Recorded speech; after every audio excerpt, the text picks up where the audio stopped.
자, 서로 인사합시다. 하나님은 당신을 통해서 말씀 성취를 원하십니다. 저만 보고하지 말고 옆 사람 보고 하세요. 다시요. 하나님은 당신을 통해서 말씀 성취하시길 원하십니다. 아멘. 예, 아멘. 이번에 렘넌트 그 17차 컨퍼런스를 은혜 가운데 잘 마치고 왔습니다. 하나님의 은혜고요. 또 성도님들이 또 이런저런 일로 협력해 주시고 또 그야말로 기도해 주셔서 잘 마친 것 같습니다. 이런 데 쓰는 말이 물신양면 이런 말 하죠. 경제적으로도 많이 여러분 도와주셨고 또 기도도 많이 해주셔서 은혜 가운데 잘 마쳤던 것 같습니다.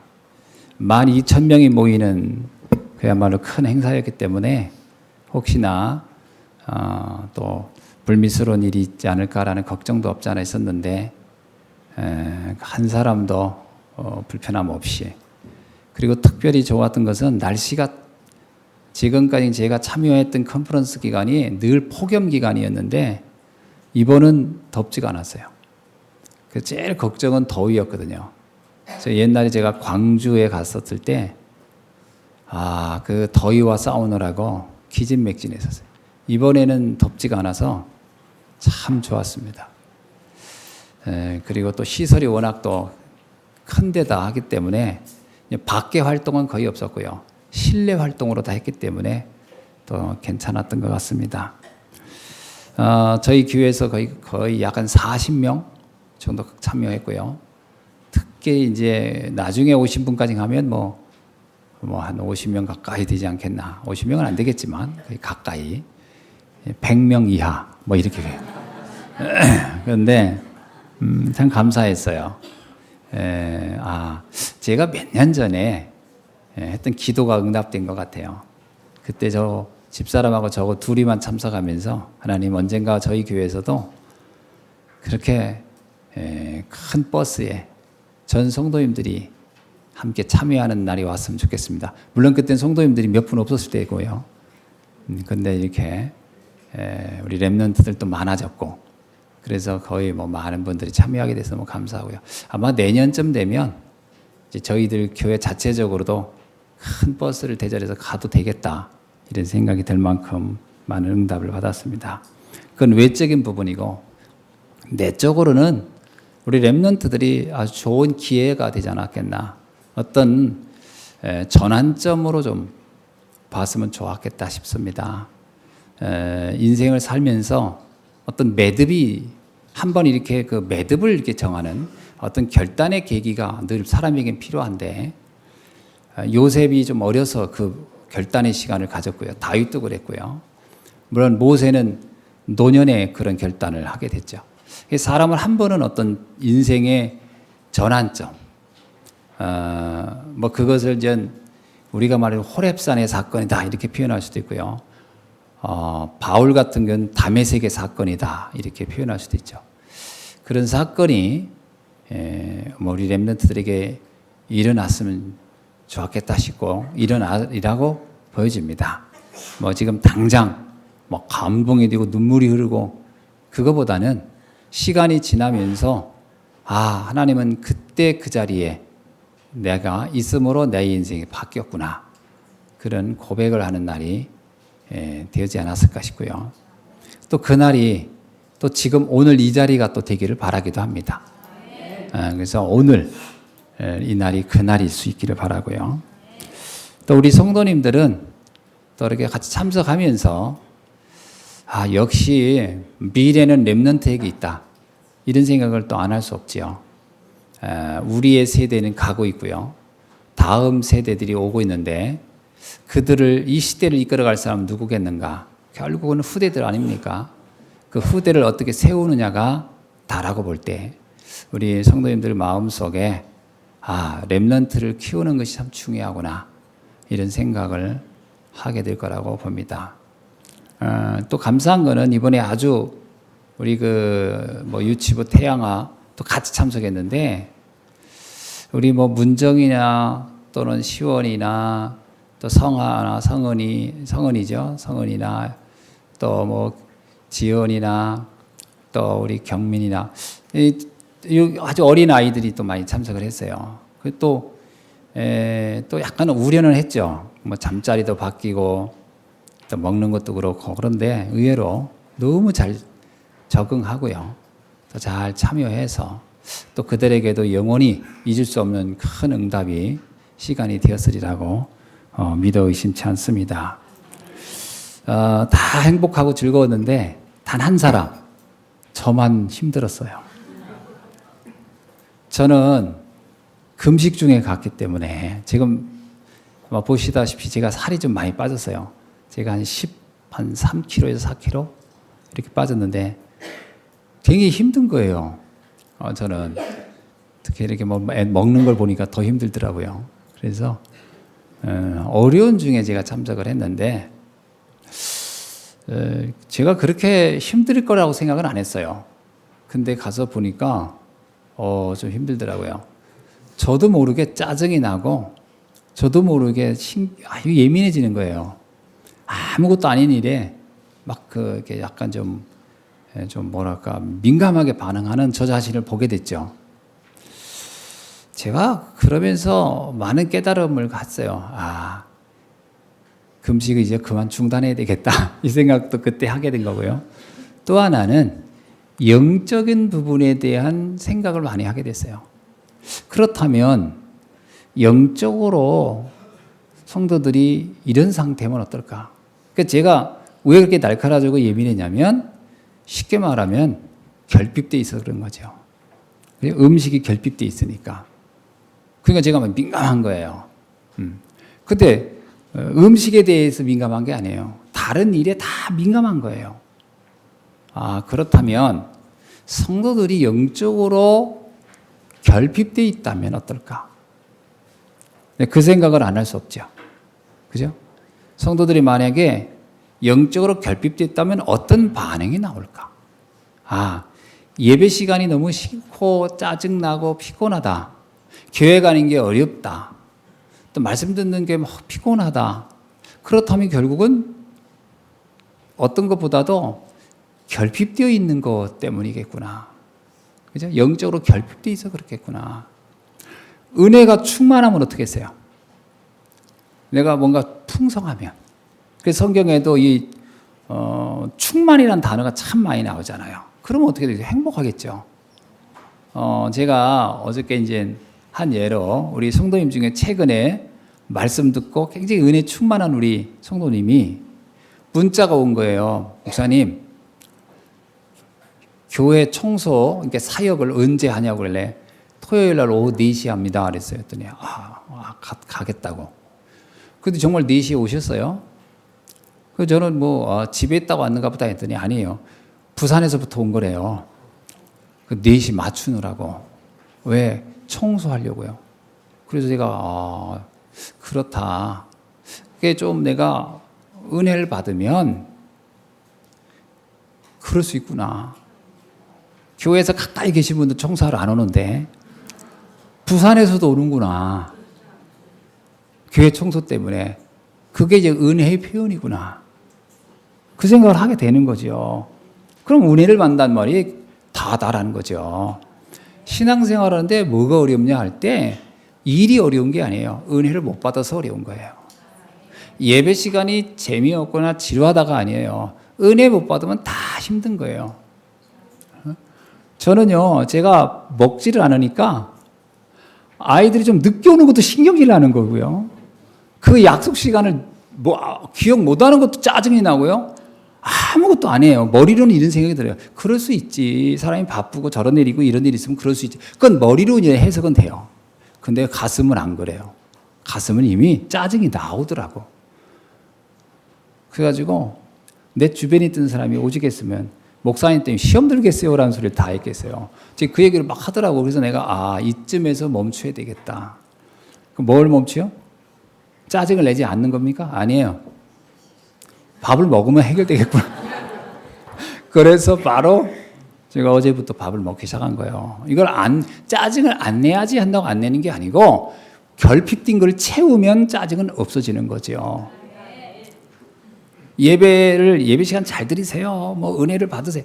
아무리 얘기해도 그래서 되는 건 아니고요. 내 결핍이 해결되면 예배 시간이 행복해지는 것이다. 뭐 간단한 원리죠. 자, 그래서 오늘 저는 여러분이 오늘 예배 드리면서 영적으로 오늘 여러분이 풍성한 은혜의 시간 되기를 주의 이름으로 축원합니다. 그 옆에 분하고 다 인사 더 합시다. 은혜를 풍성히 받읍시다. 아멘.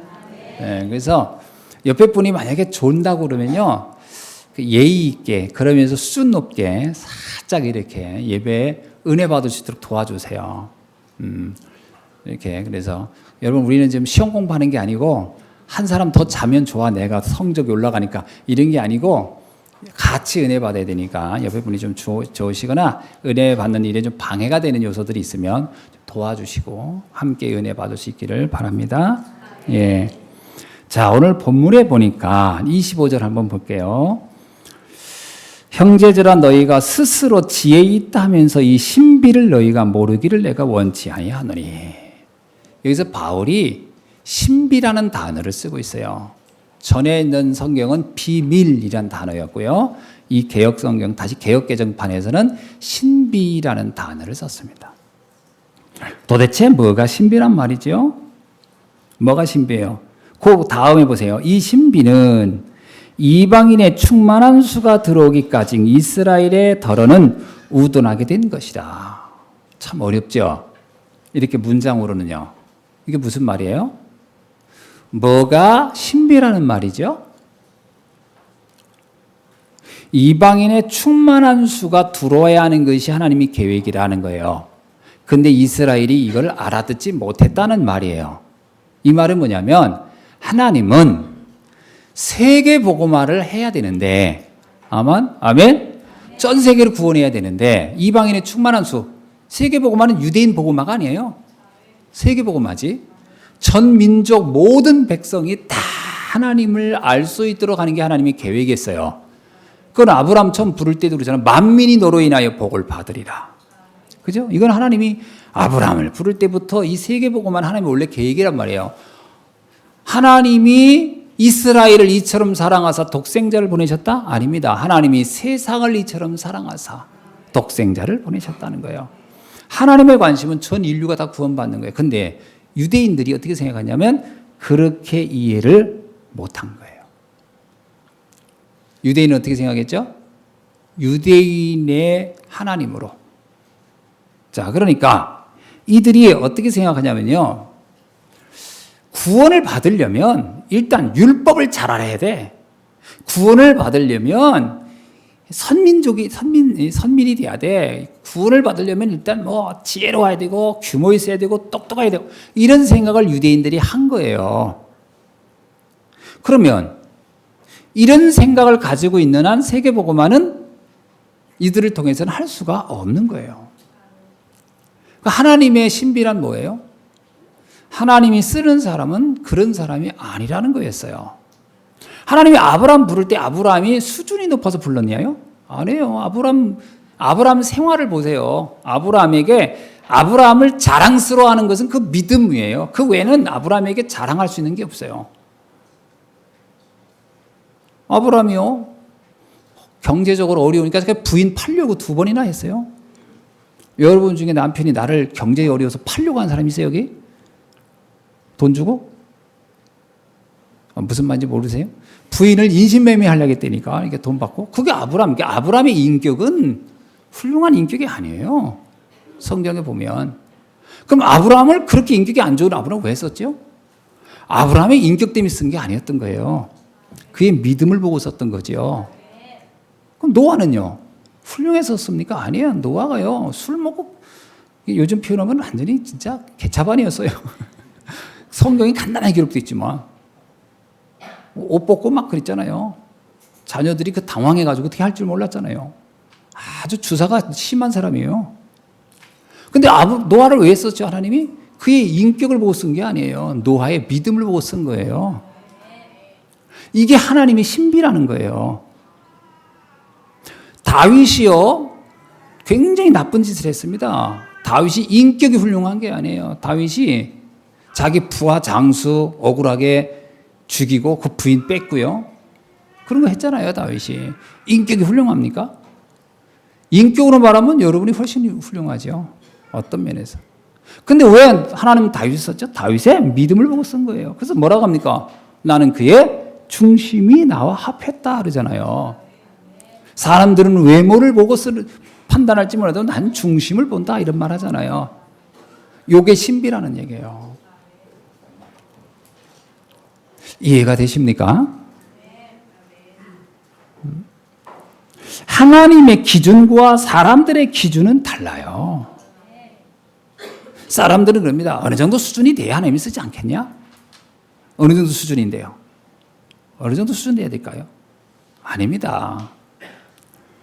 노예 요셉이 형들에게요, 형들 이간질하고 막 잘난척 엄청 해가지고 형들한테 미움받은 거예요, 사실은. 그러나 요셉이 딱 하나를 알았어요. 하나님의 언약. 야곱은 어떻게? 얼마나 야곱이 또 간교합니까? 인격으로는 하나님께 쓸 수 없어요. 하나님이 근데 쓰셨잖아요. 창녀 라합. 직업이 중요한 게 아니에요. 썼잖아요. 죄수인 오네시모. 도둑놈이었어요. 하나님이 오네시모를 썼어요. 무식한 갈릴리 사람. 똑똑한 게 중요한 게 아니었어요. 하나님이 원하는 걸 아는 사람이에요. 이거를 바울은 뭐라고 한다? 신비라 그래서 신비. 이 신비의 비밀을 너희가 알기를 원한다. 세상의 지식 가지고야 이게 이해되겠느냐라는 거예요. 그러면 이제 오해하죠. 하나님은 못난 사람, 부족한 사람, 천한 사람, 이런 사람만 쓴단 말이냐? 그 말이 아니에요.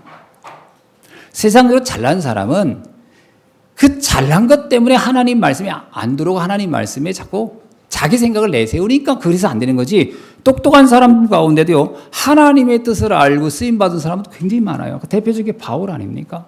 바울은 얼마나 똘똘한 사람이에요. 근데 그는 그 지식을 어떻게 생각했어요? 보고만 하는 순간 배설물이구나.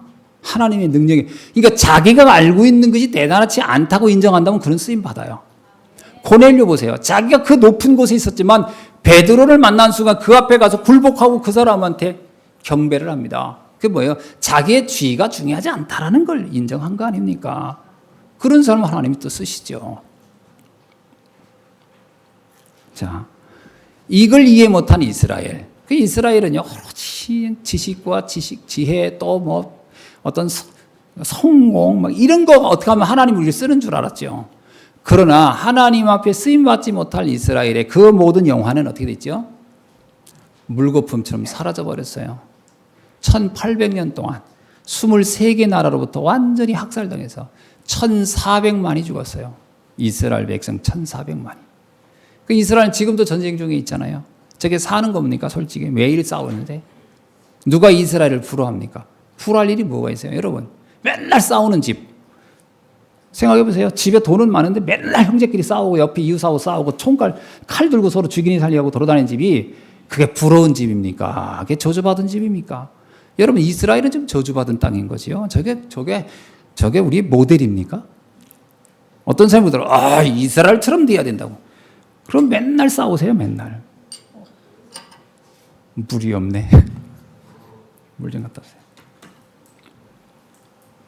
여러분, 사실보다 진실을 더 봐야 된다는 얘기를 지난주에 했어요. 영적 진실을 못 보면 신앙생활을 다 실패하게 되는 거죠. 왜 그랬을까, 이스라엘이 이 눈을 보는 눈이 없었어요. 이 영안이 안 열려서 그런 거예요. 우리가요, 정말 하나님 앞에 쓰임 받아야 축복받는 줄로 믿습니다. 그 키는 뭐냐? 하나님 앞에 순종하는 자예요. 복음에 순종하는 자. 그게 다입니다. 그거를 이스라엘이 몰랐어요. 근데 오늘날 사람들도 거의 이거 착각하고 있습니다.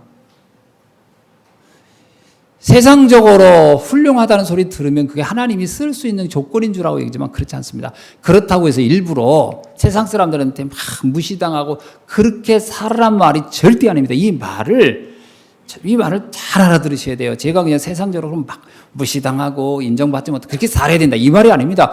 여러분, 우리는 성공해야죠. 전 여러분이 다 성공하길 바랍니다. 아멘. 여러분 다 훌륭한 인격자가 되길 바라요. 또 여러분은 정말 높은 수준에 이르러야 됩니다. 그러나 그것이 하나님 앞에서는 뭐라고 이해되죠?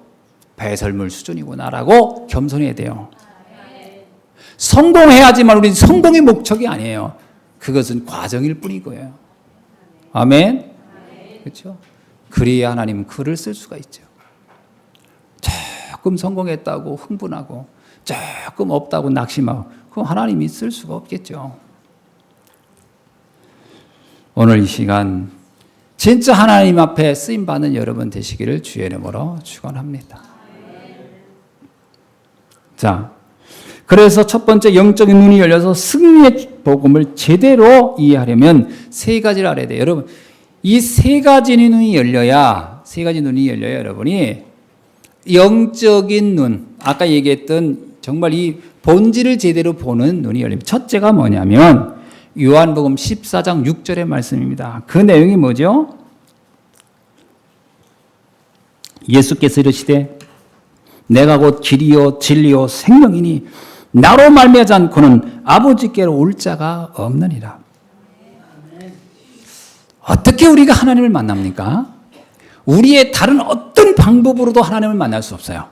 하나님을 만날 수 있는 유일한 길은 딱 하나밖에 없어요. 예수 그리스도를 통해서만 만나는 겁니다. 우리가 어떤 선행을 하고 어떤 좋은 일을 해서 하나님을 만난다? 그게 바로 이 영적 비밀을 모르는 사람들이 하는 얘기예요. 하나님을 만나는 길은 딱 하나밖에 없습니다. 예수 그리스도를 내가 깨달을 때. 예수님이 그러잖아요. 내가 곧 길이라고요. 어떤 사람은 그러더라고요. 예수님이 하신 훌륭한 말씀을 믿어야 된대요. 아닙니다. 예수님이 한 훌륭한 말씀을 우리가 다 어떻게 믿어요? 예수님 자신이 그리스도라고 믿는 순간 우리는 하나님을 만나게 되는 줄로 믿습니다. 요한복음 14장 6절 이후에 쭉 읽어보면 빌립이라는 제자가 그래요. 예수님이 이제 우리 곁을 떠난다는데 떠나기 전에 하나님을 좀 보여주세요. 그런 얘기를 해요. 하나님 아버지를 좀 보여달라고. 그래야 우리가 믿음이 좀 견고해질 것 같다고. 예수님 뭐라고 대답합니까? 빌립아, 내가 이렇게 너희와 함께 그렇게 오랫동안 있었는데 아직도 하나님을 보여달라 하느냐? 나를 봤으면 하나님을 본 게 아니겠냐? 나와 하나님은 하나다. 그 얘기를 하는 거예요. 우리가 어떻게 하나님을 만납니까? 그리스도를 통해 만나는 거예요. 이게 신비예요. 신비. 불신자는 절대로 이해할 수 없는 방법. 종교인들은 절대로 이해할 수 없는 신비. 아멘. 유대인들이 이걸 이해 못했어요. 유대인들은 율법을 통해서 하나님을 만나는 줄 알았어요. 율법을 열심히 지키면 하나님 만나는 줄 알았어요. 그게 착각입니다. 얼마 전 카톨릭 신부 만나서 얘기하는데 그러더라고요. 뭐라고 하냐면 우리는 하나님을 만났다고 막 감히 말할 수 없다. 굉장히 겸손해 보이죠? 우리는 그렇게 어떻게 하나님 만났다 단언할 수 있느냐? 우리같이 인간이. 그거야 죽어봐야 알지 그러더라고요. 내가 속으로 했어요. 그래 넌 죽어본 다음에 알아봐라. 지옥 가 있지. 어떻게 죽어봐야 합니까? 이미 알고 가는 거지. 여러분 예수님 말하잖아요. 그리스도가 정말 이해되면 하나님 만나는 겁니다. 그러니까 하나님 만나려고 열심히 산다는 거예요. 그 열심히 살아봐라. 그 나쁜 건 아니지만 그래가지고는 절대 하나님 못 만나요. 하나님을 못 만난 문제가 뭐죠? 그게 바로 원죄입니다. 그죠? 하나님을 떠난 게 문제. 그 문제가 해결돼야 되는 거죠. 그 두 번째가 뭐냐? 마가복음 10장 45절의 말씀. 인자가 온 것은 섬김을 받으려 함이 아니요 도리어 섬기려 하고 자기 목숨을 많은 사람의 대성물로 주려 함이니라. 예수 그리스도만이 우리의 모든 죄를 사할 수 있는 능력이 있습니다. 예수님이 십자가에 죽으심은 우리의 모든 죄를 끝낸 겁니다. 아멘. 그래서 이사야서 53장 5절로 6절에 보니까 그의 찔림은 우리의 허물 때문이요 그의 상함은 우리의 죄악 때문이라. 그가 징계를 받음으로 우리의 평화를 누리고 그가 채찍에 맞음으로 우리는 나음을 받았도다. 우리는 다 양 같아서 그릇 행하여 각기 제 길로 갔거늘 여호와께서는 우리 모든 죄악을 그에게 담당시키셨느니라. 그리스도 예수 안에서 우리의 죄는 끝난 겁니다. 정말 예수가 그리스도라고 믿어지는 사람은 인간이 해결할 수 없는 이 죄의 문제, 인간이 해결할 수 없는 하나님을 만날 수 없는 이 문제를 해결하기 위해서 하나님이 그리스도를 처음부터 보내셨는데 그 그리스도를 우리가 그분이 알고 있기 예수라는 거예요. 이 비밀을 아는 사람은 모든 원죄가 끝나는 줄로 믿습니다. 자범죄도 끝나는 거고요. 근데 이걸 이해 못하니까요. 자꾸 무슨 착한 일을 해야 죄를 해결한다고 봐요. 여러분 죄를 해결하려고 울어도 안 됩니다. 찬송가 있잖아요. 울어도 안 되고 힘써도 안 되고요. 노력해도 안 돼요. 그리스도의 보혈의 피로만 우리의 죄는 끝나는 줄로 믿습니다. 근데 이 찬송가를 정말 엄청 불렀거든요. 옛날에 부흥회 때 엄청 불렀어요. 근데도 왜 그 부흥회 때만 되면 또 회개한다고 가서 난리 쳤는지 몰라. 죄가 회개가 안 된 것 같아가지고 자꾸 뭔가 착한 일을 해야 될 것 같고 뭔가 좋은 일을 해야 될 것 같아. 그게요 우리 안에 각인되어 있는 거예요. 어떤 각인? 율법적 각인. 아주 무서운 겁니다. 유대인들이 이걸 죽었다 깨어나도 이해 못한 거예요. 그리스도를 통해서 우리의 죄가 끝난다는 걸. 죄인은 천국에 못 갑니다. 맞죠? 그 죄가 많든 크든 죄가 있다 그러면 천국 가겠어요? 못 가겠어요? 못 갑니다. 왜? 천국은 완전한 사람이 가요. 자, 그러면 이 땅의 인간들이 스스로 죄를 해결하는 방법으로 천국에 갈 사람이 있겠어요? 없겠어요? 한번 여쭤봅시다. 자, 죄를 내가 해결해야 천국에 간다라는 전제를 가지고 한번 봅시다. 그럼 내가 내 죄를 해결하려고 몸부림을 쳐요. 그 사람이 과연 어느 정도 해결을 하면 천국에 가겠습니까? 그렇게 말하면요. 그거를 구원의 조건을 갖다 회개의 조건을 갖다 건다면 지구상에 한 명도 천국 갈 사람이 없어요. 제가 볼 땐 다 저주받아야 돼요. 왜? 어떻게 인간이 완벽할 수 있습니까? 그래서 주홍같이 붉을지라도 그리스도가 흰눈같이 우리를 희게 하겠다는 거예요. 아멘. 그리스도의 은혜가 아니고선 우리의 죄는 절대 해결되지 않습니다. 이게요 예수 그리스도가 이 땅에 오신 십자가에 죽으신 목적입니다.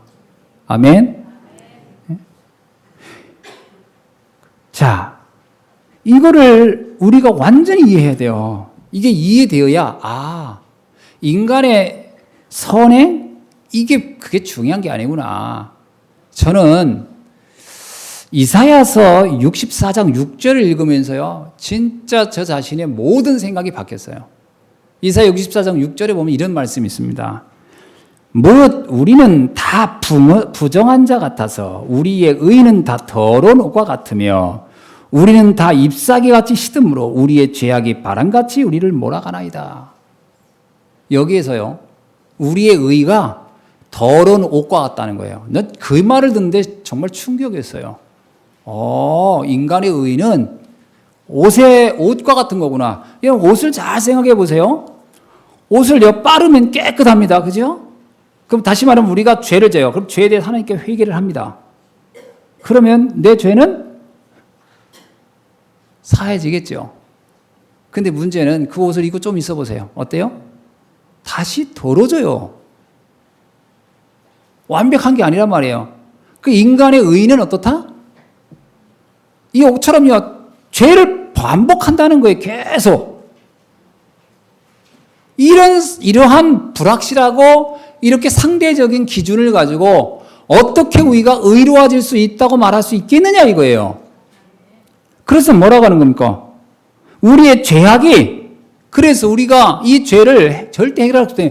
여기에다가 내 인생을 걸면 우리 죄악이 바람같이 나를 어떻게 한다? 몰아간다는 거예요. 저주로.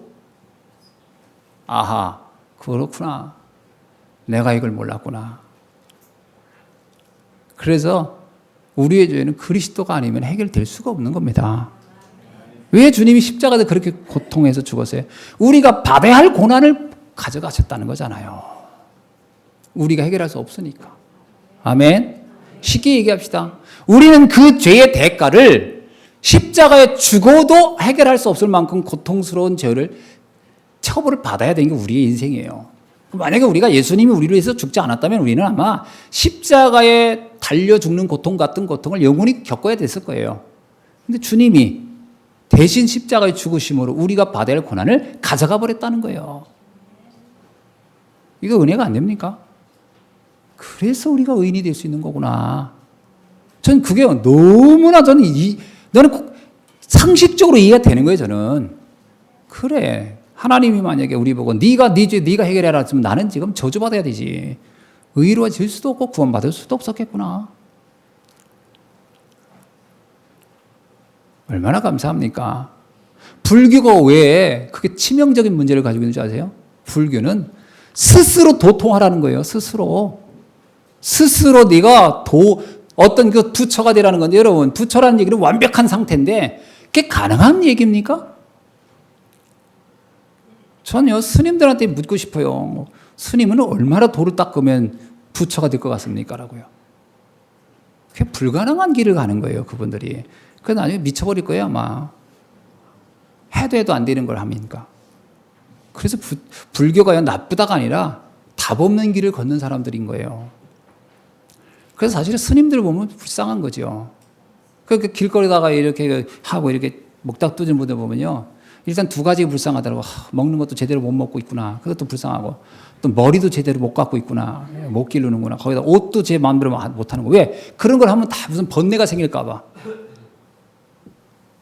그러는데 문제는 그 모든 수고가 쓸데없는 수고를 하는구나. 그게 불쌍한 거죠. 불쌍해요. 그분들하고 다투거나 다툴 이유가 하나 없어요. 기회만 되면 좀 이 말씀 좀 전해주고 싶더라고요. 참 안타까운 거 아니냐. 제가 한번 저기 불국사 갔는데요. 불국사 그때 무슨 모임을 갔는데 불국사 경례 한번 이렇게 여행하는데 거기에 우리가 이제 더워서 앉아 있는데 어떤 스님이 오더니 아이스크림을 주는 거예요, 저희들한테. 얼마나 감사합니까? 스님이, 그것도 젊은 스님이 이렇게 더우신데 그 내가 야, 참 이거 불국사 계신 분들 인격도 훌륭하구나. 처음 보는 사람들이 아이스크림 주니까. 그래서 아이스크림 받아 먹었어요.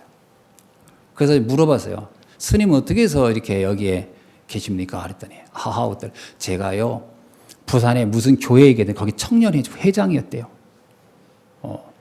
부산대학교 나왔어요. 근데 어떻게 해서 여기 왔습니까? 그랬더니 제가 많은 인생의 고민을 가지고 교회 열심히 봉사하고 나중에 전도사도 되려고 했는데 답이 없더라는 거예요. 그래서 우연히 어떤 친구 말을 듣고 불경책을 하나 선물 받고 읽었는데 거기에 자기가 뿅 갔대. 그리고 이 길을 가야 되겠다. 그리고 스님이 있다는 거예요. 와, 나 그 얘기 듣는데요. 답답하더라고. 그래서 스님 잠깐 좀 앉으라고. 그 얘기를 좀 해야 되겠더라고. 스님이 교회 청년회장을 했는지 모르지만 그 청년회장 했다고 답이 되는 게 아니다. 그리스도를 알아야 된다. 그 얘기를 딱 하고 있는데 저쪽에서 또 부르는 거야. 이 스님을. 빨리 오라고 지금 뭐 누가 찾는다고. 가는데 진짜 깝깝하더라고요. 저 불쌍한 청년이. 나이가 뭐 30대밖에 안 되는. 아니 청년회 회장까지. 그 무슨 부산이 굉장히 큰 교회예요. 이야, 정말 내가 그거 보면서요.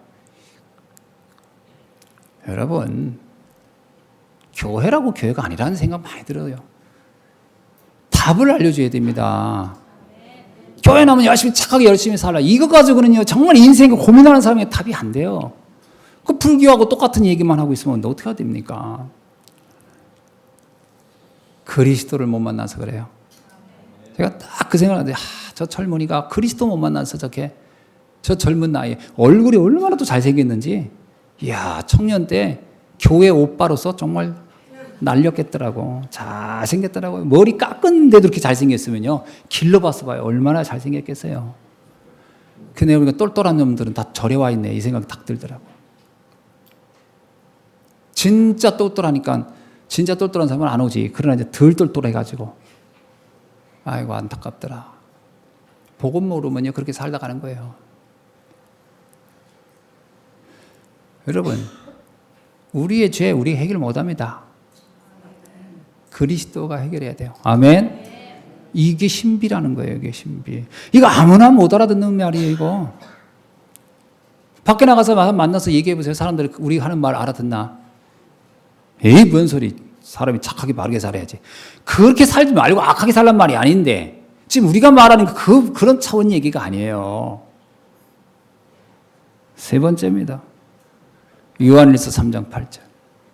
죄를 짓는 자는 마귀에게 속하나니. 여러분 원죄를 해결하지 못했단 말은 그냥 자연인으로 산다는 말이 아닙니다.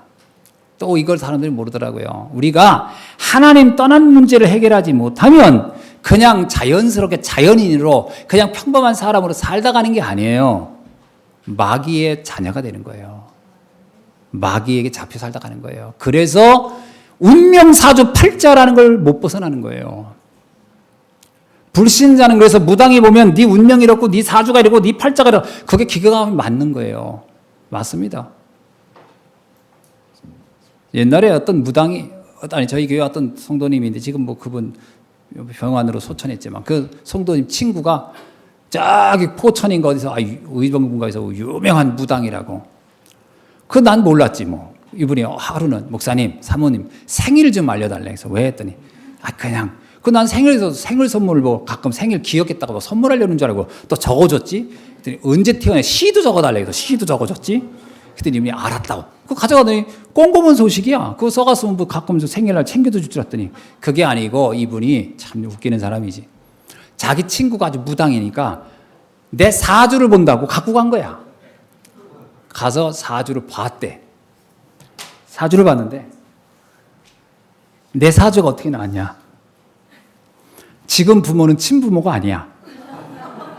사주에 또 하나 지금 부인은 내 부인이 아니야. 반드시 둘째 부인이라는 거예요. 이야, 사주가 그렇게 나왔다는 거예요. 완벽하게. 그런데 집사람 사주도 그렇게 나왔대. 첫 번째 남자하고는 이혼하는 거로. 내가요. 그런데 이분이 그 사주를 보고 와가지고 나한테 목사님 저녁 식사 하자는 거예요. 그래서 저녁 식사를 같이 했더니 내가 이걸 물어도 될까요? 그래서 왜 했더니 솔직히 궁금하다 해서 뭐가 했더니 목사님하고 사모님하고는 성격도 너무 안 맞는 것 같고 여러 가지로 안 맞는 것 같은데 처음부터 이렇게 결혼해서 지금까지 그냥 사신 분입니까? 아니면 재혼입니까? 진지하게 나한테 물었어요. 그래서 왜요? 했더니 사주에 그렇게 나왔다. 그래서 목사님 자기는 안 믿으려고 해도 이 친구가 워낙 이런 거 잘 맞추는 친구라 한번 목사님한테 물어는 봐야 되겠다. 그래서 내가 하도 기가 막혀가지고 근데 원 부인이지 그럼 이거 내가 결혼 2번 했으면 난 행복한 사람이요. 내가 농담으로 했어요. 했더니 그래요? 했더니 그럼 지금 부모님은 진짜 부모님입니까? 그러더라고요. 왜 했더니 사주에 다른 부모 밑에서 내가 잘하는 거로 나왔다는 거야. 근데 가만히 생각하니까 나보고 하는 얘기가 그럼 내가 이혼을 언제쯤 한다고 합니까? 그랬더니 30대 초에 했을 거라는 거야. 나는요 그때 들 때 그 사주가 맞긴 맞다 싶어요. 내가 30대 초에 이혼하고 싶어 했거든. 진짜 이혼하려고 했거든. 너무 안 맞아서. 그러면 내가 복음 몰랐으면 그 사주대로 나의 인생은 갔다는 거예요. 내 사주대로 갔을 거라는 거예요. 그럼 우리 아버지 엄마는요? 우리 아버지 어머니도 엄청 안 만난 분이에요. 우리 아버지가 그랬어요. 나는 이 세상에 태어나서 네 어머니 만난 게 제일 큰 불행이라고. 두 분은 헤어지려고 작정을 했었는데 그래도 우리 아버님 어머니가 복음 안에 있었거든. 그 사주대로 안 간 거라고. 내가 그때 맞다. 불신자는 사주팔자 그대로 가지만 하나님의 자녀는 사주팔자 안 맞는 거구나. 안 맞는 겁니다. 그래서 그럼 그 무당 다 틀리니까 한번 그 무당 좀 데리고 오라 그래서 내가 그분 사주팔자 내가 봐준다고. 여러분 불신자는요 왜 사주팔자가 맞느냐? 마귀의 자녀이기 때문에. 마귀에 잡혀있기 때문에요 그 인생의 과거, 현재, 미래가 정해진 대로 갑니다. 어떻게 하면 망하는 길로 가게 돼 있어요. 근데 하나님 자녀는요 이 사단의 영향권 밖에 있기 때문에, 사단의 영향을 받지 않기 때문에 사주팔자가 아무 상관이 없는 거예요. 아멘. 이 얼마나 놀라운 일입니까? 이걸 예수 그리스도가 와서 끝냈다는 거예요. 사단의 모든 세력을 완전히 결박했다. 아멘. 그래, 하나님의 아들이 나타난 것은 마귀의 일을 멸하려 하심이니라. 여러분, 세상에는 천사가 있고 반드시 악마가 있고 악령이 있고 성령이 있는 겁니다. 제가 아는 어떤 사람이 그러더라고요. 목사님, 저는 천사를 믿어지는데 마귀는 안 믿어져요. 세상에 그런 경우가 어디 있어요? 그러면 낮은 믿어지는데 밤이 안 믿어진다. 그런 경우가 어디 있습니까? 하나님은 믿어지는데 마귀가 안 믿어진다. 그러면 악령의 존재도 분명한 거예요. 정 안 믿어지거든요. 저기 계룡산 한번 올라가 보세요. 거기 저기 작주 타는 사람들을 봐보세요. 그게 제정신으로 타나. 잘 보세요. 제가 옛날에 전라도 광주 갔는데요. 마을굿을 하는데 난 그때 깜짝 놀랐어요. 시루에다가, 이런 시루에다가 마을굿을 하는 거예요. 이렇게 그 선앙당 밑에서. 근데 우리가 이제 그때 놀러 간 거, 친구들하고 이렇게 딱 배낭 메고. 시루로 그때, 시루 한가운데다 대나무 있잖아요. 이렇게 큰 대나무. 굉장히 높아요. 위에는 대나무 이렇게 잎사귀 있고. 그거를 이 무당이 남자 2명이 들고 왔어. 근데 무당이 거기다 줄 내가지고 난리를 치더니 그 시루에다가 탁 박는 거예요. 굿하는 동안에 이 대나무가 딱 서 있는 거예요. 누가 붙잡지도 않았는데. 내가 딱 본 거예요. 저 귀신이 붙잡고 있는 거구나. 그런 거 보면요. 이게 악령의 존재를 부정할 수 없습니다. 작두 타는 것도 가보세요. 작두 칼날 안 들을 것 같죠? 무 같은 거는 쑥쑥 빕니다. 근데 거기서 막 맨발로 뛰어요. 안 베요. 왜 그럴까요? 귀신이 역사하는 거예요. 세상에는 분명히 있어요. 그러면요, 하나님 자녀가 아닌 사람들은 누가 잡고 있는 거예요? 마귀가 잡고 있는 거예요. 잘 이해하셔야 돼요.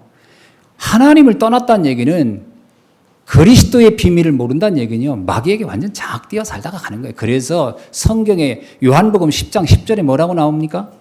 도둑이 온 것은, 그 도둑은 마귀를 상징하는 겁니다. 도둑이 온 것은 너희 도둑질하고 죽이고 멸망시키는 것밖에 없다. 다 죽일 것입니다. 다 멸망당하는 겁니다.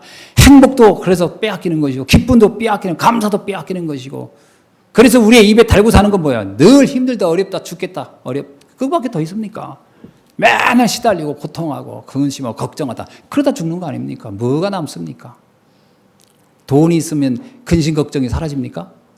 천만의 말씀. 왜 이렇게 우리나라에 전 세계적으로 보험이 이렇게 발달하게요? 그 근심 걱정을 벗을 길이 없으니까 번 사람이나 있는 사람 없는 사람 보험을 엄청 드는 거예요. 불안하니까. 방법이 없어요. 하나님 떠났으면.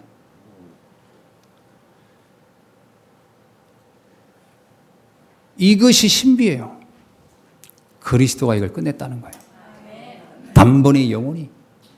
요한복음 19장 30절이 뭐라 합니까? 예수님이 십자가에 죽으시면서 다 이루었다. 아멘. 따라합시다. 다 이루었다. 따라합시다. 다 끝냈다. 하나도 남김없이 다 끝낸 거예요. 아멘. 누구든지 그리스도 이름을 부르는 자는 구원을 얻으리라. 예수 그리스도를 믿는 자는 사망에서 생명으로 옮겼느니라. 아멘. 그리스도를 믿는 자는 하나님의 자녀가 되는 권세를 갖게 되느니라. 아멘. 끝난 겁니다. 아무도 이 사랑을 끊을 자가 없다고 그랬어요. 아무도 이 축복을 바꿀 자가 없다고 그랬어요. 이것이 바로 하나님이 우리에게 주신 축복이와 사랑이에요. 자, 이게 성경이 말하고 있는 아주 중요한 영적 비밀이에요. 유대인들이 이 사실을 몰랐다는 거예요. 그래서 예수님은 십자가에 매달버린 거 아니에요. 그리스도라는 단어가 얼마나 어마어마한 단어인데 유대인이 이걸 몰랐어요. 창세기 3장 15절 여자의 후손이 와서 뱀의 머리를 짓밟게. 이사 7장 14절 처녀가 잉태의 아들을 낳으리 그 이름을 임마누엘이 하리라. 이런 비밀에 대해서 하나도 몰랐다는 거잖아요. 유대인들이 안 건 뭐예요? 율법, 토라, 쉐마, 그 외에는 아는 게 없어요. 다시 말하면 보여지는 것은 아는데 뭔가 열심히 하는 건 알겠는데 공부도 열심히 해라, 뭐도 열심히 해라, 돈도 벌어라, 출세하라 이건 알겠는데 너희들의 근본적인 저주와 재앙으로 끌고 가는 사단의 존재와 너희가 하나님과 떠나 있다고 하는 영적인 사실과 본질적인 문제는 이들이 전혀 모르고 있었다. 이 얼마나 비참한 일입니까? 오늘날에 저는 참 많은 신앙인들이 교회는 열심히 나가는데 이 부분을 정말 성도들이 제대로 알고 있을까? 이런 생각을 참 많이 해요. 왜 그럴까요? 제가 신학을 하고 대학원을 다닐 때 그 많은 조직 신학을 하고 성서 신학을 하고 구약 신학을 했는데 이 영적 비밀에 대해서 정확하게 말해주는 교수님이 없었어요. 없었어요. 뭐 성경이 무슨 뭐 역사 편찬이 어떠니 뭐 비판학적으로 어떠니 뭐 무슨 문서 비판이 어떠니 그건 내가 많이 배웠는데 이 말씀을 통해 인간의 저주와 재앙을 이렇게 그리스도가 해결했다는 것을 제대로 가르쳐준 교수는 없었어요. 그러니까 목회 현장 딱 나오니까 다 망하는 거예요. 망하니까 안 망하려고 뭐 해요? 정치하는 거예요. 왜 목사님들이 정치할까요? 영적으로 이겨낼 힘이 없으니까. 영적으로 이 승리하는 길을 모르겠으니까 인본주의 쓰기 시작하는 거예요. 그래서 교단 정치하는 거예요. 그리고 인맥 쓰기 시작합니다. 목사님들이 왜 막 이 사람들한테 돈 집어주고 막 교회 자리 옮겨달라고 하는 거예요. 영적으로는 살아날 길이 없는 거예요. 그렇지 않으면 굶어 죽으니까. 본질이 어디 있느냐? 복음에 있지 않습니다. 왜냐? 어디서부터 시작되냐? 처음 배울 때부터 그걸 안 배웠어요. 희한하지요. 신기한 일이에요. 신기한 일이에요.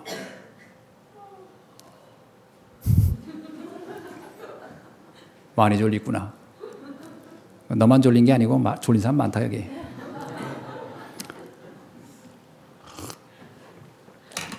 참 신비한 일이에요. 신기한 일이에요.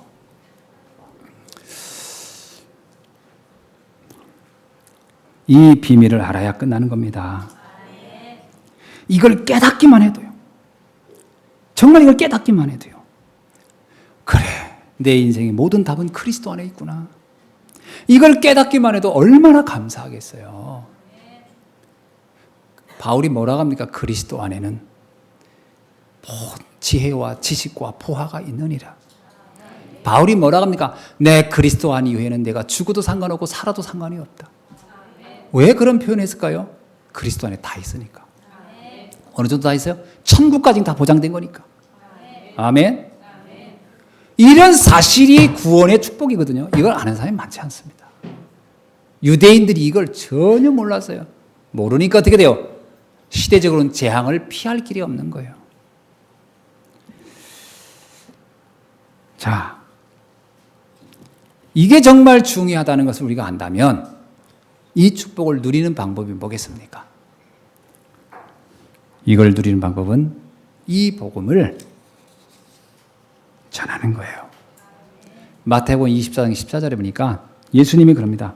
이 천국 복음이 모든 민족에게 증언되기 위하여 온 세상에 전파되니 그제야 끝이 오리라. 자, 이 복음이 다 전해된 이후에 세상에 종말이 온다는 거예요. 그럼 다시 뭐예요? 인류의 구원사는 누구를 중심으로 도느냐? 전도자의 발걸음을 중심으로 돌아간다는 거예요. 그래서 전도가 다입니다. 복음이 다면 전도가 다예요. 왜 그럴까요? 이 전도라는 방법을 통하지 않고는 구원 얻을 자가 없기 때문에 그렇습니다. 고린도전서 1장 21절에 이런 말씀이 있습니다. 하나님의 지혜에 있어서는 이 세상이 자기 지혜로는 하나님을 알지 못하니. 그렇습니다. 세상의 지혜로는 하나님을 알 수가 없어요. 그래서 하버드대를 나와도 그 지식 가지고는 하나님을 알 수 없어요. 세상의 지혜로는 하나님을 알 수 없어요. 뭐라고 나옵니까?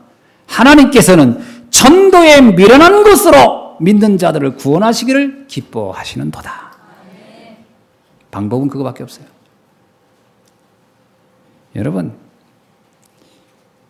여러분이 발견한 그리스도를 전해주는 것, 그것이 가장 정확한 전도예요.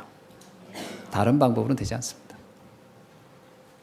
마태복음 28장 16절로 20절에 보니까 그래서 이 복음을 전하는 제자를 세우라는 거예요. 아멘. 너희는 가서 모든 민족으로 제자를 삼아. 이렇게 나와요. 그래서 진짜 이 복음 전하겠다는 제자를 찾아 세우는 것이 하나님이 가장 기뻐하는 일 중에 또 하나입니다. 사람들은 이럽니다. 내가 뭔가를 이렇게 본을 보여야 전도가 되지 않을까요? 전도를 오해해서 그렇습니다. 여러분, 우리가 본을 가지고는 전도가 되는 게 아닙니다. 여러분이 모범적인 모습을 보면 사람에겐 감동을 줄 수는 있어요. 그거 가지고 그 사람이 구원받는 건 아니에요. 잘 생각해 보세요. 우리가 모범적인 모습을 봤더니 그 사람이 감동해서요. 야, 네가 크리스찬이구나. 네가 참 예수를 잘 믿는 사람이구나. 그랬습니다. 그럼 그 사람이 그거 가지고 구원 받습니까? 그거 가지고 구원 못 받아요. 단지 그가 나에게 호감을 가지고 교회에 좋은 이미지를 가질 뿐이지. 그건 전도가 아니에요. 이미지를 바꾼 것 뿐이지. 전도는 뭐예요? 그 마음속에 그리스도의 복음이 생명이 들어가야 돼요. 그거를 성경이 이렇게 말합니다. 로마서 10장 14절로 15절에서 명백하게 말해줬어요. 뭐라고요? 보냄을 받은 자가 전파하고 전파해야 들을 것이며 들어야 믿고 믿어야 고백하지 않겠느냐? 고백해야 그가 구원을 받는 것이다. 보냄을 받은 자가 가서 전해서 그 전에 들은 자가 예수가 그리스도라고 고백을 해야 그게 전도가 구원받는 거예요. 다시 말하면요. 전도라는 방법, 그리스도를 전하는 일을 하지 않고는 그 누구도 구원을 얻을 수는 없는 것이다. 그걸 전해주는 사람이 제자입니다. 주님은 이런 사람을 원해요. 여러분, 복음 전할 수 있기를 주의 이름 축원합니다. 자, 그래서 전도는 어떤 면에서요, 설득도 아니에요. 성경에 보면 바울이 빌립보에 가서 복음을 전할 때 우물가에 가서 복음을 이렇게 전달했어요. 근데 그 중에 그 여자들 가운데 루디아라는 여자가 말씀을 알아듣고 이들을 초청합니다. 우리 집으로. 근데 그때 문구가 아주 기가 막힌 문구가 나와요. 주께서 루디의 마음을 여사. 전도는 하나님이 그 마음을 열어주는 겁니다. 루디아의 마음을 여사. 하나님이 열어주셔야 우리가 전한 메시지가 또 들어가요. 예를 들어서 주께서 루디아의 마음을 닫으사. 죽으라고 해도 안 들어가요. 죽으라고 해도. 그래서 전도를 내가 막 설득, 어떤 사람 그러더라고, 막 진돗개 전도, 막 붙잡고 늘어지라는 거예요. 원수 대 원수. 전도 그렇게 되면 안 돼요. 어느 날 여러분 기도하고 있어 보세요. 기도하고 있으면 정확한 시간에 말씀 듣겠다고 하는 타이밍이 와요. 시간표가 온다니까. 그때 복음을 넣어주면 돼요.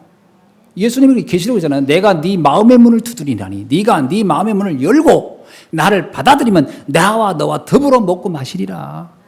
문을 주님은요 인격적인 하나님이시기 때문에 문을 부시고 들어가지 않아요. 도끼로 그냥 부시고서 너 믿어? 안 믿어? 그럼 좋아. 그냥 사고라도 하나 내고 막 이렇게 강제로 문을 열고 들어가시는 분이 아니에요. 내 스스로 마음의 문을 열면. 여러분 우리가요 복음 전하면서 가장 많이 기도할 게 그거예요. 하나님 오늘 저분의 마음의 문이 열릴 수 있도록 역사하여 주옵소서. 제가 전도할 때 꼭 하는 기도가 그겁니다. 어떤 분이 목사님 오늘 누구 좀 만나주세요. 그러면 제가 이런 기도를 하고 합니다. 하나님 오늘 저는 하나님의 말씀을 가감없이 전할 텐데 그분의 마음을 주의 성령께서 열어 주옵소서. 제가 아무리 별짓을 다 해도 문이 닫히면 말씀을 넣을 수가 없으니까요. 그죠? 하늘에 폭포수가 쏟아져도 사이다병을 뚜껑을 닫아놓으면 들어가겠습니까? 이게 열어놔야지. 주여 주께서 열어 주옵소서. 그러면요 정확하게 복음이 들어가요. 그래서 제자를 세우라는 거예요.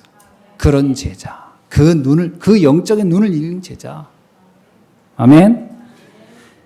그런데 이것을 우리 힘으로 하는 게 아니에요. 사도행전 1장 8절 너희는 오직 성령이 너에게 임하시면 오직입니다. 오직 너희가 성령이 임하시면 하나님이 너를 통해 땅끝까지 이르러 복음의 증인이 되게 하리라. 전도는 우리의 인생 최고의 축복의 현장인 줄로 믿습니다. 한번 해보세요. 마음만 한번 가져보세요. 하나님 나를 어디까지 쓰시는지 실제로. 그건 한번 시도해 보시는 분들만 그 응답을 볼 것이고 나중에 간증해 보시기 바랍니다. 자, 이 축복을 사실화하는 방법을 알아야 됩니다. 사도행전 13장 50일 안디옥 교회. 이들은요 스데반의 일로 흩어진 자들이 모여가지고 교회를 세웠어요. 여러분 진짜 이 복음이 정말 맞다면 어떤 환란이 와도 이걸 붙잡고 하나님의 뜻을 이루겠다고 마음만 먹어도 하나님 이들을 통해 큰 역사를 이루신 줄로 믿습니다. 여러분 어떤 어려움이 와도요, 하나님은 여러분과 함께하기 때문에 그 환경을 축복으로 바꿔갈 줄로 믿습니다. 그 다음에 에베소 교회입니다. 에베소 교회는요, 시대를 바꾸고 지역의 문화를 바꾸는 응답을 주셨어요. 우리가 정말 복음을 가지고 조금만 하나님 앞에 헌신하면 시대를 바꾸는 역사를 이루실 줄로 믿습니다. 저는 우리 예수한교회가 이 지역 문화를 바꾸는 교회로 하나님이 쓰실 줄로 믿습니다. 마지막에 로마서 16장의 교회죠. 로마 복음화. 여러분 로마는 어떻습니까? 어마어마한 나라지요. 당시 로마는 엄청난 겁니다. 어떻게 감히 로마를 바꾼다고 생각해요? 근데 하나님이 역사하니까 로마를 무너뜨렸어요. 누구 힘으로요? 하나님의 능력으로. 여러분 다른 힘이 있어야 돼요. 우리 힘으로 하는 게 아니고 하나님이 주신 힘만 가지고 간다면 로마는 무너지게 될 줄로 믿습니다. 이런 제자를 찾아 세우고 파송하는 일을 할 때 하나님은 가장 기뻐하는 줄로 믿습니다. 말씀을 맺습니다. 세 가지를 꼭 기억하시기 바랍니다. 하나님이 가장 기뻐하는 게 첫째, 오직 복음입니다. 오직 복음 외에는 다른 답이 없어요. 그리스도 안에 우리의 모든 저주와 재앙과 흑암이 꺾이게 되는 줄로 믿습니다. 두 번째입니다. 사도행전 13장 3절 영생업계로 작정된 자는 현장에 가득 차 있어요. 엘리야에게 말합니다. 현장에 가라 7천 제자가 있느니라. 맞습니다. 예루살렘 교회에 120명이 모여 기도했습니다. 그런데 3천 제자가 일어났어요. 현장에는 반드시 복음 전할 자가 있습니다. 우리 아산, 천안, 중부권 전체에 그러면 3천 제자가 있겠어요? 없겠어요? 7천 제자가 있겠어요? 없겠어요? 전 있다고 확신합니다. 있을 겁니다. 찾아야 돼요. 그런데 붙잡고 막 늘어지는 게 아니고 기도하고 있다 보면 복음 들을 자가 다 붙어줍니다. 사방에서 원방에서 찾아올 겁니다. 나에게 복음을 전해달라고요. 아멘. 로마서 8장 19절을 여러분 기억하십시오. 뭐라고요? 피조물이 고대하는 바는 하나님의 아들들이 나타나는 것이니라. 그들이 고대하고 있어요. 복음 전해줄 자를. 마지막에 로마서 16장 23절 가이오 같은 사람들. 온 교회의 식주인이죠. 여러분 이걸 놓고 여러분이 교회를 위해 조금만 헌신한다면 하나님이 시대를 바꾸는 역사를 이루어 가실 줄로 믿습니다. 지금 우리는 3단체 살릴 수 있는 3기업의 응답을 받아야 돼요. 아멘. 받아야 됩니다. 그리고 3시대를 바꿀 3제자 응답을 받아야 돼요. 제가 3시대 하니까 뭐예요? 미자립 시대예요. 교회가 미자립이고 전도가 미자립이고 선교가 미자립이에요. 제가 어제 통계를 봤어요. 4인 기준으로 봤을 때 최저 생계비를 정부에서 정하기를 163만 원이더라고요. 그리고 4인 기준으로 했을 때 인간답게 살 수 있는 생활비가 244만 원이더라고요. 보통 이게 이제 정부가 정한 금액이더라고요. 근데 목회자 가운데요 180만 원 미만의 생활비를 받는 목회자가 66.7%예요. 250만 원 미만을 받는 목회자가 85.6%. 그래서 결국 목회자 가운데 인간답게 살 수 있는 생활하면서 생활하는 목회자가 전국의 교회 중에 14.4%밖에 안 돼요. 엄청난 겁니다. 14.4%만 목회자들이 인간답게 산대요. 끔찍한 일이에요. 37.9%가 목회자가요, 투잡을 해요, 투잡. 그 다음에 목회자 가족들이 뒷바라지하고 형제들, 부인이 일하는 경우가 69.8%. 그래야 겨우 먹고 산다는 거예요. 한국교회는요, 심각한 붕괴 현상이 온 겁니다. 지금 신학교에서 목회자만 막 배출해서 될 문제가 아니에요. 나오면 다 뭐예요? 빈곤 상태로 빠져버리는. 제가 옛날에 이 과정을 엄청 겪었어요. 이 빈곤. 와. 여러분 보세요. 내가 먹을 수가 있는데 안 먹고 견디는 건 29일, 26일까지가 가능해요. 언제든지 먹을 수 있다는 생각 때문에. 그런데 먹을 게 없어서 굶는다 하면요. 3일을 못 견딜걸? 3일 못 견디고요. 담 넘는다 그러잖아요. 지금 목회자들이 상태가 심각합니다. 우리가 빨리 산업응답 받아서 다 구제할 수는 없죠. 이 주변에 있는 어려운 목사님들 도와야 됩니다. 우리 교회라도. 우리 주변에 성도님들 2명, 3명 이런 교회가 너무 많아요. 도와드려야 돼요. 방법이 없어요, 지금. 14.4%가 결국은 86%, 86.5%인가요? 85.6%를 도울 수밖에 없지 않습니까? 지금으로서는. 기도해야 됩니다. 경제 응답 받으면 3가지 기도를 여러분 지금부터 하세요. 하나님 앞에. 진짜로 눈물로 기도하세요. 이 눈물은 필요한 거예요. 뭐냐? 11조. 교회 살리고 주의 종 살리는 11조 하게 해주세요. 하세요, 여러분. 여러분이 다 11조 하면요. 그거로 목회자인 제 생활하는 것은 문제가 안 되고요. 주변에 어려운 목회자를 그거 가지고 도우면 돼요. 다른 거로, 그거로 11조가 레위의 11조라고 해서 목회자의 몫이라고 하잖아요. 그러면 단임 목회자뿐만 아니라 주변의 목사님들도 우리가 모은 거로 도와드리면 돼요. 2번째, 선교헌금 해야 돼요. 선교 현장은 더 열악해요. 여러분이 한 선교사를 내가 돕겠다 할 정도로 이번에 우리가 선교사님 한 분 초빙해서 이번 대회 참석하게 하고 또 랩런트 한 분도 모시고 그랬잖아요. 그것도 우리가 또 선교사님 2분 우리가 해외 선교사님들 모셨잖아요. 해보니까 가능하더라고요. 한 분이 헌신한 거예요. 한 분이. 한 분이 헌신한 거예요. 사실은. 누구나 할 수 있습니다. 그분이 그러면 돈이 막 쌓아놓고 있는 사람이야. 그렇지 않아요. 다 어려운 중에 한 거예요. 다 할 수 있는 겁니다. 마음 먹고 기도하면 선교사님들에게 힘줄 수 있고요. 그분들 얼마나 좋아하는지 한국에 와가지고 이야 한국 음식 왜 이렇게 좋아하는지 내가 무슨 음식이 제일 기억 남습니까 했더니 뼈 해장국. 뼈 해장국을 너무 잘 먹는 거예요. 이야 감사하대. 그 요번에 데리고 들어갔더니 오삼불고기를 먹는데 밑에 그 양념에다 밥 비벼 드시더라고요. 이야 진짜 정말 잘 드시더라고. 한국 음식 너무 그렇구나. 섬기는 게 하나도 어렵지 않아요. 네? 건축 헌금. 지역 문화를 바꿀 교회 건축해야 되죠. 근데 건축 우리 돈으로 가능합니까? 아니에요. 기도하셔서 하나님이 많은 성도들을 모아줘야 그 성도들이 힘으로 지을 수 있는 거지요. 기도하시기 바랍니다. 그리고 마지막 후대를 위한 헌금입니다. RUTC. 우리 랩런트 키우지 않으면 희망 없어요. 그래도 우리 교회 랩런트들이 이렇게 많은 건 감사한 거예요. 후대를 키우는 일에 신경 써야 되겠죠. 자, 그러기 위해서 여러분 이방의 수가 찰 때까지예요. 하나님은 전 세계 모든 사람이 하나님의 자녀가 될 때까지. 그래서 우리를 부르셨고 우리에게 그 사명을 준 줄로 믿습니다. 이 사명 감당하는 여러분 되기를 주의 이름으로 축원합니다. 기도하겠습니다. 하나님 감사합니다. 오늘 주신 말씀 붙잡고 날마다 승리하게 하옵소서. 예수 그리스도의 이름으로 기도하옵나이다. 아멘.